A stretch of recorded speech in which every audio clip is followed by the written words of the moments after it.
I saw an advert online for a building job in the UK. I called this Polish guy. He told me it would cost £400 but promised regular work as soon as we arrived. He said he would sort out somewhere to live with the other men I would be working with. I was happy and optimistic. I had lost my job in Poland and had no money. I was told I could pay for my transport and accommodation out of my first month's wages. It looked like a chance for a new life. I was driven to the UK in a minibus with some other people and dropped off outside the accommodation. I came to the UK 3 years ago looking for work. I got some occasional shifts as a cleaner, but I wanted a permanent job with a regular pay. A friend told me he knew someone who could find work for me in a salad packing factory, and he gave me a number to call. I called the number. It was a Lithuanian man. He said the work was guaranteed. I transferred £300 to him, and he told me to contact a lady at a recruitment agency who would organize the work for me. I started temporary work at the factory through the recruitment agency, and things were better. Even though I wasn't earning a lot of money, I finally had a routine and some stability in my life. A man picked me up in a BMW, took me to a house and told me I could stay there, but I would need to pay a £250 deposit for the rent. I had no money, so he said he would add it to what I owed him for transport. He took my passport and identity card to complete the paperwork for my job. I lived with some other men who had also come over to find work. The house was overcrowded with dirty mattresses and sheets. It didn't feel safe. The job I was promised didn't exist. I wasn't given work for 6 weeks. I was living with no money to support myself and completely dependent on the agent for my living costs. Each week I owed him more money since I was building up debt for food and rent. The agent made me open a bank account so I could apply for jobs, but he kept the bank card. I applied for a permanent job at the factory. The man who arranged the job called me and said that I had to pay him another £500 now that I had a permanent job. I told him I didn't have enough money, and he threatened to send some people to collect the money from me. The week after, I was walking home from work when a man stopped me. He grabbed me by the throat and demanded I give him money to repay my debt. He told me he would find me again soon. I heard that other people from the factory owed this gang money too. Some of them quit their jobs and went back to their home country. I eventually saved up and paid back the £500, but they told me that I owed them interest because I hadn't paid them back on time. I was taken to recruitment agencies to apply for jobs. He told me to give his address instead of the one I was living at.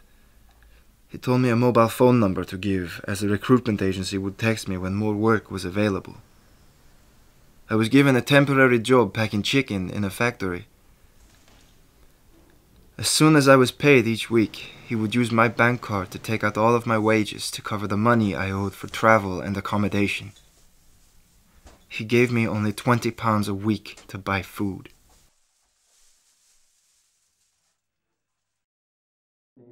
I felt constantly threatened by him.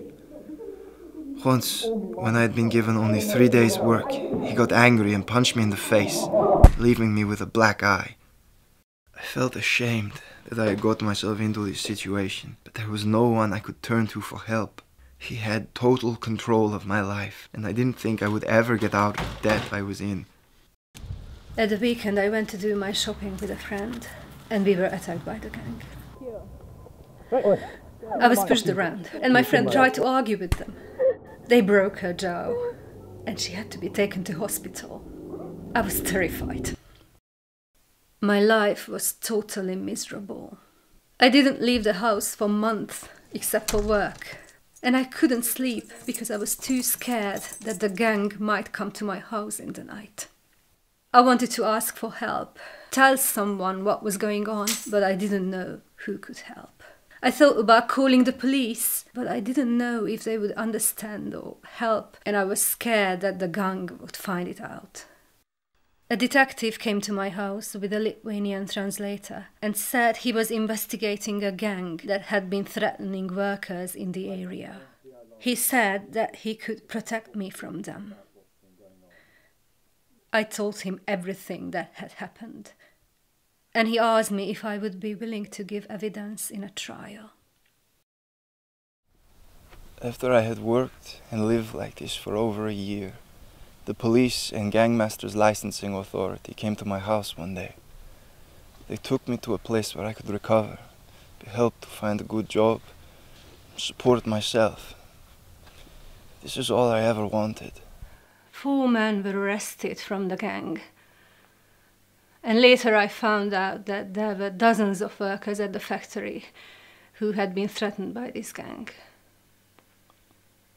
The police found new homes to those who had been badly hurt, and they also arranged protection for their families in Lithuania. I'm all right now, working a new job here for a good agency. But I've been through a tough time. When I look back at everything that's happened, I realize how easy it is to get trapped in a really bad situation. I should never have paid for a job that I didn't know existed. I should never have paid for a job. This is not legal in the UK. I should never have given away my passport and identity card. By then, it was already too late. I should never have got into debt with someone I didn't know or trust. I was stuck in debt to him, and he controlled my bank account. I was afraid that he would attack me if I did anything wrong. I know there are still many more people who are trapped like I was. If my story sounds like yours, or someone you know, please be aware there are several ways to get help and to get out of this position. Don't get trapped like I was. And if you know anyone who is, contact the Gangmasters Licensing Authority or Migrant Help.